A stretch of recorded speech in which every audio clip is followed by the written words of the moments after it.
इस देश में जब भी कोई आतंकी हमला होता है तो दो लाइनें तो गारंटी के साथ सुनने को मिलती है। पहले ये कि आतंक का कोई मजहब नहीं होता और दूसरी ये कि सारे मुसलमान आतंकी नहीं होते। सालों तक इस बात का घोर विरोधी रहने के बाद मैं भी अब इसी विश्वास में आ गया कि सारे मुसलमान आतंकी नहीं होते, बल्कि ज्यादातर नहीं होते। हाँ, मुझे एक बात और पता चली कि जो आतंकी नहीं होते उनमें से ज्यादातर आतंकियों और मुस्लिम अपराधियों के लिए पर पानी डाल रहे होते। चौंकिए मत, आखिर आपको यह लगेगा कि हर्ष क्या कह रहा है, तो बॉस कहानी अभी शुरू हुई है। यानी इस देश में तीन तरह के मुसलमान रहते हैं। एक वो जो धमाके करते हैं, दूसरे वो जो धमाके के लिए सपोर्ट करते हैं, मस्जिद मदरसे के सहारे सपोर्ट देते हैं, केस मुकदमे लड़ते हैं, और तीसरे वो जो उनके लिए सोशल मीडिया पर सफेदी पोतते हैं। मेरा फोकस आज डिजिटल जिहादियों पर है। उदाहरण के लिए ये ट्वीट देखिए। यहां खबर क्या है? खबर है कि 3 मुसलमान लड़कों ने पानी में पेशाब मिलाकर बच्चों को पिलाया और उन्होंने इसकी ट्रेनिंग ली थी अपने अब्बा के मोबाइल में वीडियो देखकर। लेकिन वसीम अकरम त्यागी, जो एक नामों का मिक्स वेज है, उसको चिंता क्या है? चिंता है कि आखिर जागरण इन मुसलमान लौंडों का नंबर कैसे सार्वजनिक कर रहा है। पूरे पोस्ट में कहीं भी इन मुसलमान लौंडों की हरकतों पर कोई बात नहीं है, बल्कि पूरा ज्ञान पत्रकारिता के स्टैंडर्ड के ऊपर है। बल्कि ये खुद वसीम अकरम त्यागी पत्रकारिता का एक मिक्स वेज है। असल में मुसलमानों की एक पूरी जमात ट्विटर और फेसबुक जैसे बाकी प्लेटफॉर्म पर आ चुकी है, जो संगठित तरीके से मुसलमानों के अपराधों को धोती रहती है। वसीम अकरम त्यागी, कजीब अजीज, करिश्मा अजीज, प्रोफेसर इलाहाबादी और अली सोहराव काकावानी इसके कुछ उदाहरण भर के हैं। फिर चाहे आतंकी घटना हो या गौ हत्या और लव जिहाद हो या फिर अवैध मदरसे, हर बार मुसलमानों को विक्टिम पेंट किया जाता है। इसका सबसे ताजा उदाहरण है दिल्ली ब्लास्ट। पूरी दुनिया जानती है कि दिल्ली ब्लास्ट करने वाले डॉक्टर उमर से लेकर इस मामले में शामिल मुजमिल और शाहीन समेत सभी मुसलमान थे। लेकिन ये ट्वीट देखिए, ये ऐसे ही एक मुसलमान ट्विटर आईटी सेल का है। प्रोफेसर इलाहाबादी लिखता है कि धमाके का मास्टरमाइंड देवेंद्र है और वो कोई इनफॉर्म्ड आदमी नहीं है। ये जानबूझकर ऐसी खबरें फैलाते हैं ताकि मुसलमानों का आतंक छुप जाए और पीड़ित हिंदू ही आरोपित बन जाए। ये इस्लामिक कट्टरपंथियों की प्लेबुक का अहम हिस्सा है कि पहले खुद फट जाना, आतंकी हमले करना, लोगों को मारना और काटना, उनके घरों से भगा देना और फिर कहना कि हम तो विक्टिम हैं जी। चाहे कश्मीर हो या गजा, पहले इस्लामी आतंकी हमला करते हैं और जब कार्रवाई हो तो रोने लगो। लेकिन इस्लामी ट्विटर सेल की कहानी यहीं तक नहीं रुकती। मुसलमान माफियों के बारे में भी इस्लामी ट्विटर दिलो जान से लगा रहता है। बिहार के सिवान में जिस शहाबुद्दीन ने चंदा बाबू के बेटे को तेजाब से नहलाया था, उसके और उसके बेटे को ये लोग बाप बनाकर बैठे हैं। जैसे ये ट्वीट देखिए, इसमें इलाहाबादी बताता है कि मुख्तार अंसारी और शहाबुद्दीन उसके लिए मरहूम और सम्माननीय है और उनकी अगली पीढ़ी के पैरों में बिछा हुआ है। ऐसे कई ट्वीट आपकी स्क्रीन पर तैर रहे होंगे। किसी में ओसामा को टिकट मिलने को, तो किसी में उसके एक शादी में शामिल होने की तस्वीरें हैं।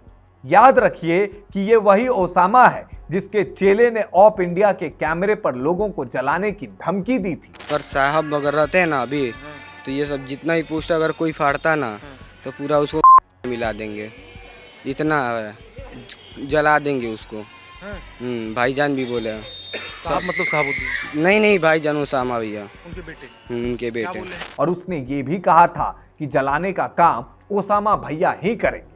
ये वही ओसामा है जिसके बाप शहाबुद्दीन के पीड़ित सिवान के चारों तरफ है और जिस मुख्तार अंसारी के लड़के के वलीमे में ये शामिल हो रहा है, उसके कारनामों की लिस्ट तो खैर क्या ही बताई जाए। 2007 में तब के सांसद रहे योगी आदित्यनाथ पर तब इसके ही बाप मुख्तार अंसारी ने हमला करवाया था, क्योंकि वो मऊ में हो रहे दंगे के पीड़ित हिंदुओं के पास जा रहे थे। आतंक के व्हाइट वॉश माफियों के सामने सजदा करने के अलावा ट्विटर के मुसलमानों का एक और काम है। यह काम है इस देश की न्यायपालिका पर सवाल उठाना, धमकियां देना और मुसलमानों की फर्जी प्रताड़ना का नैरेटिव गढ़ना। जैसे ये सारे ट्वीट्स देखिए, इन सब में ये मुसलमान आजम खान के लिए चाकरी कर रहे हैं।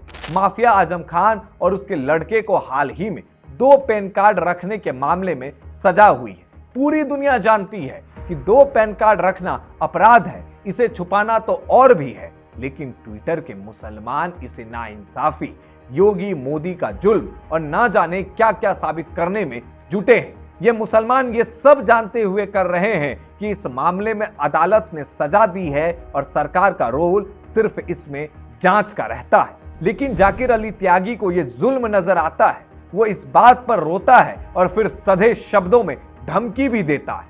अली सोहराब भी मुसलमान होने के नाम पर ही रो रहा है, यानी मुसलमान चाहे आतंक फैलाए, धमाके करे, माफिया बनकर मर्डर करे, उसकी औलादें जलाने की धमकियां दे या फिर वो फर्जी पैन कार्ड बनाए, इस देश के नियम तोड़े, लेकिन इन ट्विटर के मुसलमानों की नजर में वो कभी दोषी नहीं हो सकते। इनकी नजर में मुसलमान सिर्फ पीड़ित हैं और इस देश में सब उसको परेशान करने में जुटे हुए हैं। और ये सोशल मीडिया के मुसलमान सिर्फ अपनी बिरादरी के आए कथित तौर पर आवाज उठाने वाले लोगों में से हैं, ये मत सोचिएगा। इनका एजेंडा बेहद जहरीला है और इसमें हजरात यानी आदमियों के साथ भी खातूनें भी शामिल हैं। आपको पता होगा कि हाल ही में गायक मैथिली ठाकुर बिहार में चुनाव जीतकर विधायक बनी है। उन्होंने ना मुसलमानों का कोई नुकसान किया है, ना उनकी मुसलमानों से कोई जाति दुश्मनी है, लेकिन उन्हें बदनाम करने का भी षड्यंत्र इन्हीं लोगों ने चलाया। ये नाजनीन अख्तर नाम से चलने वाला ट्विटर अकाउंट है। मैथिली के चुनाव जीतने के बाद ये ट्वीट करती हैं कि वो लंदन घूम रही हैं। इस ट्वीट में इस जहरीली इस्लामिक कट्टरपंथन ने यह भी दावा कर दिया कि मैथिली देश का पैसा बर्बाद कर रही है, जबकि यह असल में क्लिप पुरानी थी। इसका फैक्ट चेक भी हुआ है, लेकिन मैथिली की प्रतिष्ठा को धूमिल करने के लिए इन डिजिटल मुसलमानों ने कोई कसर नहीं छोड़ी। एक और जहरीली खातून करिश्मा अजीज है।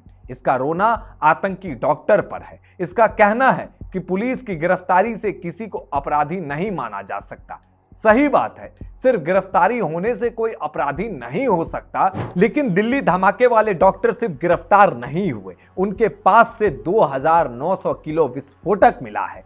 भरे शहर के बीच में वो गाड़ी में AK-47 लेकर घूम रहे हैं। उनके एक साथी ने गाड़ी उड़ा दी, जिसके चक्कर में लगभग 1 दर्जन लोग मारे गए। तो बॉस, करिश्मा अजीज के लिए अपराधी कहां से होंगे? क्योंकि ये मुसलमान हैं और मुसलमान इनके हिसाब से या तो पीड़ित हो सकता है या नेक बंदा। मुसलमान ट्विटर पर अपने नाम के साथ ही अपने IT सेल बनाकर भी मौजूद है और इनका काम दिन भर अंट शंट लिखना ही है। जैसे कि ये एक ट्वीट देखिए, इनमें बेंगलुरु एयरपोर्ट पर नमाज पढ़ने वाले मुसलमानों को जस्टिफाई किया जा रहा है, यहां तक कि इसकी आलोचना करने वालों को शैतान बताया जा रहा है। एक और अकाउंट तो जापान में सड़क पर नमाज के सहारे यहां रास्ते जाम करने को भी जस्टिफाई कर रहा है। मैंने तो आपको सिर्फ कुछ लोगों के 10 से 20 ट्वीट ही दिखाए हैं। ये रोज हजारों में आते हैं और रोज इस्लामी नैरेटिव चलाते हैं, हिंदुओं को बदनाम करते हैं, आतंक का व्हाइट वॉश करते हैं, माफिया की चरण वंदन करते हैं। तो अब जब कोई आपसे ये कहे कि सारे मुसलमान आतंकी नहीं होते हैं, तो आप उससे बहस मत कीजिए, बल्कि उसके हाँ में हाँ मिलाइए और उससे कहिए कि हाँ भाई, तुम सही हो, सारे मुसलमान आतंकी नहीं होते हैं, बल्कि कुछ होते हैं जो ट्विटर पर कट्टरपंथी और जिहादी ज्ञान की उल्टी करते हैं।